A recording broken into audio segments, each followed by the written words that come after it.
Okay, तो हमारा again जो इम्पोर्टेंट प्रॉब्लम है अंडर डिस्कशन वो स्टिल है first order differential equation, and we are looking for different types of forcing functions. तो हमने काफ़ी सारी फोर्सिंग फंक्शंस की पॉसिबिलिटीज़ देख रहे हैं, और पर्टिकुलरली इसमें इम्पोर्टेंट हमने अभी लास्ट 2 लेक्चर्स में डिस्कस किया कि अगर हमारे पास ऑसिलेटिंग इनपुट है we can use this guy, हम कॉस ओमेगा टी को यूज़ कर सकते हैं, साइन ओमेगा टी को यूज़ कर सकते हैं। उसके अलावा हमने रियल एक्सपोनेंशियल को भी डिस्कस किया। एक अर्ली केसेस में हमने एक और चीज़ डिस्कस की थी कि हमने यहाँ पे एक time independent forcing function use किया, दैट वाज बी। मैंने एक टाइम पे यहाँ पे यूज़ किया था एक time independent, it was a constant. अब कांस्टेंट के साथ हमने फिर एक इनिशियल कंडीशन पर्टिकुलरली इम्पोर्टेंट है, हमने इसमें डिस्कस किया कि y at 0 is some got some value y0। तो हमारे पास यूनिट स्टेप को कनेक्ट करते हैं। यहाँ पे यूनिट स्टेप मैंने इंट्रोड्यूस किया हुआ है पहले कि ये हमारे पास मैथमेटिकली हम इसको यूँ डिफाइन करते हैं, it's a function u of t is a special function, forcing function that is 0 for t less than 0 and that is 1 for t greater than or equal to 0। कि ये फंक्शन से from minus infinity ये 0 आ रहा है और 0 से आगे ये हमारे पास 1 है, ये हमारे पास u ऑफ t ये इस तरह का फंक्शन है। तो ये एक्चुअली रिप्रेजेंट कर रहा है कि इनपुट जो है was never applied before this point, यहाँ से पहले इनपुट कभी नहीं अप्लाई हुई थी। तो अगर इस u ऑफ t को देखें तो it's almost independent of time, independent of time. हम देखते हैं कि t ग्रेटर देन आर 0 से आगे ये कांस्टेंट ही है, ये भी कांस्टेंट ही है। और अगर हम इसको लेट्स से मल्टीप्लाई कर देते हैं that we have b times u of t, that means कि हमारे पास है 0 for t less than 0 and that is equals to b for t greater than or equals to 0। तो इसका मतलब ये ऑलमोस्ट कांस्टेंट है इस लेवल b के ऊपर for t greater than or equal to 0। लेकिन नॉर्मली आप ये देखेंगे कि जब स्टेप फंक्शन आपको दिया जाता है, लेट्स से हमें ये दिया गया है minus a y plus b times u of t, then it means that कि इनपुट पहले कभी नहीं अप्लाई हुआ था अनलेस 0। तो इसका मतलब हमारे पास y एट 0 इक्वल 0 के मतलब पहले इनपुट जो है अप्लाई नहीं हुआ था। इन केसेस में कांस्टेंट की केस में या इसमें हम नॉर्मली ऐसे केस कंसिडर करते हैं कि लेट्स से कोई y at 0 equals to y0। Initially कोई यू नेवर नो कि पहले इसमें कोई एनर्जी है। जब आपको ये इंश्योर करना है अपने स्टेटमेंट से कि पहले कभी एनर्जी नहीं अप्लाई हुई, सिर्फ अभी हो रही है, तो आप साथ में u ऑफ t जो है वो मेंशन कर देते हैं। सो स्टेप इनपुट मीन्स कि आप इससे पहले कभी भी इनपुट अप्लाई नहीं हुआ था और इनिशियल कंडीशन जो है वो इसेंशियली 0 है। ओके, अब एक स्टेप फंक्शन कुछ ऐसे भी हमारे पास हो सकता है कि let's say u of t minus t not, क्या लेट्स से शिफ्टेड है। बजाय ज़ीरो के हम इसको एक शिफ्टेड भी रिप्रेजेंट कर सकते हैं। सो दैट मीन्स के ये मैं बनाने लगा हूँ, this is time axis t, here is 0। तो एक जेन्युइन स्टेप फंक्शन ये है, और एक शिफ्टेड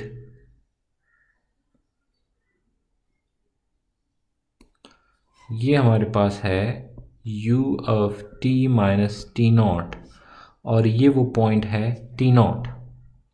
तो जब हमने लिख दिया t माइनस टी नॉट, तो इसका मतलब हमने इसको शिफ्ट दे दिया, बजाय ज़ीरो के अप्लाई होने से, ज़ीरो पे अप्लाई होने के ये अप्लाई होगा एट फ्रॉम टी नॉट। इसका मतलब ये जो डेफिनेशन है u of t minus T not, इसका मतलब है कि it's zero for t less than T not, and now it is 1 for t greater than or equals to t naught। तो हम ये काम कर सकते हैं कि हमारे पास स्टेप फंक्शन जो है वो ज़रूरी नहीं कि हमेशा हम उसको मतलब फंडामेंटल जिसे हम step function, unit step function कहते हैं, वो ज़ीरो पे जंप करते हैं, लेकिन आप उसको डिले या एडवांस कर सकते हैं। आप उसको पीछे भी लेके आ सकते हैं, u of t plus T not कर दें instead of minus, so it means के you are hitting this point कि इस माइनस टी नॉट से आपने इसको जंप करवा दिया, हाई करवा दिया। सिमिलरली हम एक और काम भी कर सकते हैं, वो ये कि हम इसको कुछ यूँ रखें स्टेप इस फोर्सिंग फंक्शन को कि एनर्जी अप्लाई करके फिर वो एनर्जी मतलब सोर्स अप्लाई करके वो फिर हम रिमूव कर दें। फॉर एग्ज़ाम्पल मैं u of t minus u of t minus T not, ये फोर्सिंग फंक्शन क्या कर रहा है, ये फोर्सिंग फंक्शन का काम कुछ यूँ हो, ये है, मैं एक्सप्लेन कर देता हूँ। ये हमारे पास u ऑफ t, और दूसरा एक फोर्सिंग फंक्शन जो है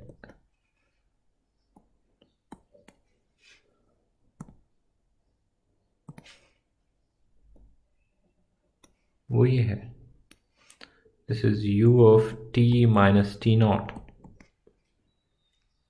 तो इन दोनों के डिफरेंस जो है वो कुछ यूँ हो जाएगा हमारे पास, ये है टी नॉट, ये लेवल है टी नॉट। तो इनका अगर डिफरेंस देखें हम तो ज़ीरो के ऊपर जंप कर जाएगा, हमारे पास पहले ज़ीरो आ रहा है, दोनों ज़ीरो है तो डिफरेंस ज़ीरो है, फिर यहाँ पे 1 है, 1 माइनस ज़ीरो, क्योंकि ये सारा लेवल ज़ीरो है, 1 माइनस ज़ीरो इज़ 1, और फिर जब ये 1 हो जाएगा यहाँ पे, सो 1 माइनस 1 इज़ 0। तो सिर्फ ज़ीरो से टी नॉट तक हमें 1 मिलेगा, बाकी जो है हमारे पास वो लेवल ज़ीरो रहेगा। तो ये हमारे पास एक और तरह का हम मतलब इनके कॉम्बिनेशन से, इस शिफ्टेड उसके कॉम्बिनेशन से हम कई तरह के फोर्सिंग फंक्शन बना सकते हैं। ये सिर्फ आपको एक सैम्पल मैंने बताया कि आप जो है दो स्टेप फंक्शन जो कि शिफ्टेड हो, उनमें से आप वो बना सकते हैं, एक और फोर्सिंग फंक्शन बना सकते हैं। अब मैं आपको इसी को लेके एक एग्ज़ाम्पल मैं एग्ज़ाम्पल अटैम्प्ट करता हूँ कि फॉर एग्ज़ाम्पल हमारे पास है एक RL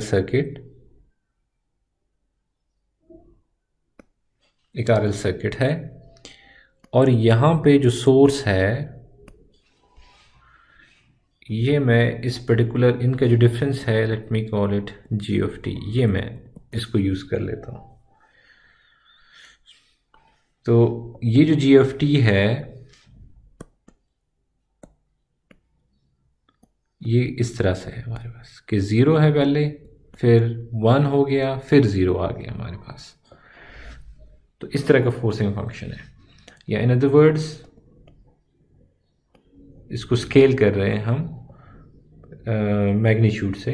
it's u of t minus u of t minus t not. तो ये हमारे पास इसका फोर्सिंग फंक्शन है। ओके, अब इस पर्टिकुलर सर्किट को अगर हम एनालाइज करते हैं तो फोर्सिंग फंक्शन के बेस के ऊपर ये हमारे पास 0 से t नॉट तक एक सर्किट है, मतलब एक इक्विवेलेंट सर्किट है, एक रिस्पॉन्स है। t नॉट से लेके all the way to infinity एक और है, माइनस इन्फिनिटी से 0 तक वो कुछ और है। माइनस इन्फिनिटी से 0 तक, 0 से t नॉट तक, एंड देन t नॉट से इन्फिनिटी तक। अब अगर हम देखें फ्रॉम माइनस इन्फिनिटी टू 0, हमारे पास है L D I over D T plus I R, लेकिन इस टाइम पे जो सोर्स है between minus infinity and 0 that is 0 plus क्योंकि पहले कभी इससे पहले कभी वो अप्लाई नहीं हुआ, सोर्स अप्लाई नहीं हुआ, तो इनिशियल करंट भी 0 है। तो इसका मतलब ये हुआ कि अगर आप इसको सॉल्व करेंगे, it's I of T equals to that unknown constant E to the minus R over L T, और इनिशियल इस वैल्यू की सी की वैल्यू आप फाइंड करेंगे that is 0। So it means no current, no current at all. So ये एक trivial reason है, इसको मतलब सॉल्व करना वो यूजलेस है। okay, then from 0 to t naught, from 0 to t naught again हमारे पास है L di over dt plus IR and this time equals to ये जो लेवल है ये Vs है, so this is equals to Vs। अब इसको हम सॉल्व कर चुके हैं पहले भी, और अगेन हमारे पास करंट एट 0 इज 0। इस पॉइंट पे जो इनिशियल करंट है वो 0 होगा, क्योंकि कभी पहले हमने अप्लाई नहीं किया। ओके, तो अब हम अगर इसको सॉल्व करते हैं, ये पहले सॉल्व कर चुके हैं, we will get v s over r minus v s over r e to the negative r over l times T.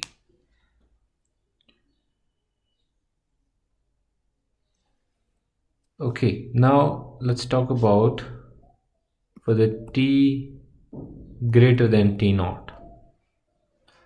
ठीक है, तीन रीजन हम 1, 2 और ये तीसरा रीजन हम डिस्क्राइब करने लगे हैं। सो इस तीसरे रीजन में हमारे पास अगेन डिफरेंशियल इक्वेशन जो है it's L D I over D T plus I R equals again 0। ठीक है, यहाँ से आगे फिर से 0 है, यहाँ पे 0 है, यहाँ पे Vs है। लेकिन अब हमारे पास I at 0 is not essentially 0। ठीक है, इसको मैं असल में इस चीज़ को मैं डेमोन्स्ट्रेट करना चाहूँगा।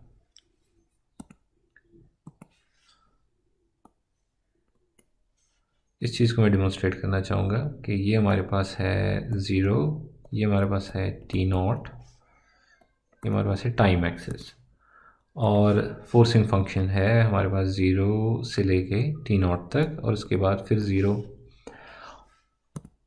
और यहाँ पे जो करंट है उसके साथ क्या हो रहा है उसको हम देख लेते हैं। ये हमारे पास है Vs, ये है लेवल Vs। ओके, तो इस रीजन में क्योंकि कोई सोर्स नहीं अप्लाई हुआ, ज़ीरो, ये जो है let me call it sorry maybe some number 8, तो ये हमारे पास एक्सपोनेंशियली राइज करता है, स्टडी स्टेट की तरफ इंक्रीज करता है।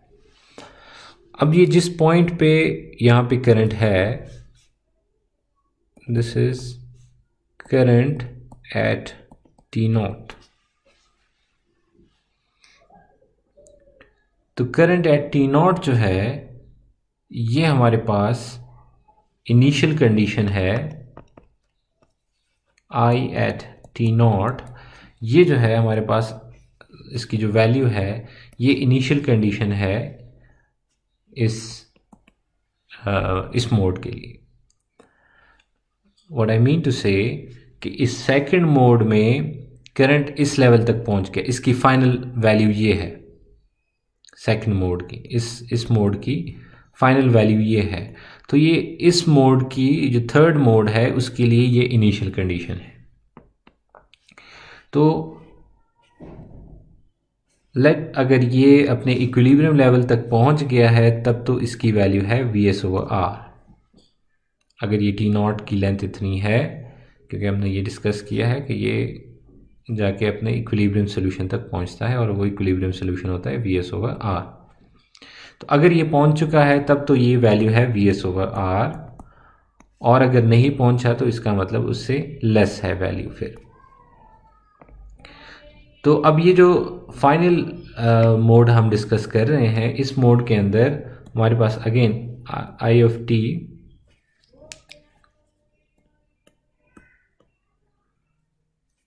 टी हमारे पास है, आई ऑफ टी हमारे पास है Ce⁻⁻R/LT, एग्जैक्टली जिस तरह पहले केस में था। लेकिन वहाँ पे क्योंकि इनिशियल कंडीशन ज़ीरो थी, इस वजह से उसका करंट भी ज़ीरो आ गया। लेकिन अब हमारे पास इनिशियल कंडीशन लेट्स से ये है, तो हमारे पास करंट की वैल्यू आएगी, करंट की जो इक्वेशन आएगी वो है Vs/R e⁻⁻R/LT, अगर इक्विलिब्रियम सोल्यूशन तक पहुंच चुका है। तो इसका मतलब इस पॉइंट के आगे ये करंट एक्सपोनेंशियली ज़ीरो की तरफ आएगा। तो ये वो रीजन है जब फोर्सिंग फंक्शन Vs है, ये वो रीजन है जिधर फोर्सिंग फंक्शन ज़ीरो है, और अगेन ये वो रीजन है जहाँ पे फोर्सिंग फंक्शन ज़ीरो है। लेकिन फ़र्क ये है कि यहाँ पे पहले कभी भी एनर्जी अप्लाई नहीं हुई थी, कभी इसमें करंट नहीं फ्लो कर रहा था। अब इस रीजन में हुआ ये कि करंट जो है वो पहले से एग्जिस्ट कर रहा है, कोई इनिशियल करंट है। तो इस वजह से अगेन हमारे पास ये दोनों एक ही मोड है ऑपरेशन के, कि दोनों में अप्लाइड वोल्टेज ज़ीरो है, लेकिन इनमें इनिशियल कंडीशन का फ़र्क है। एक के अंदर इनिशियल कंडीशन ज़ीरो है, दूसरे के अंदर अब इनिशियल कंडीशन ज़ीरो नहीं है, कोई फाइनाइट करंट है। तो उस फाइनाइट करंट से स्टार्ट करके ये ज़ीरो की तरफ आएगा, ये हमारे पास इस तरह का रिस्पॉन्स बनेगा। तो स्टेप फंक्शन जो है वो इस तरह से साथ में मतलब इनिशियल कंडीशन भी एक्सप्लेन करता जाता है कि आपके सर्किट के अंदर या आपके सिस्टम के अंदर इनिशियल कंडीशन जो है वो क्या बन रही है। तो इनिशियल कंडीशन के बेस के ऊपर आप देख सकते हैं कि आपका जो रिस्पॉन्स है वो चेंज होता है कितना, इनिशियल कंडीशन के साथ।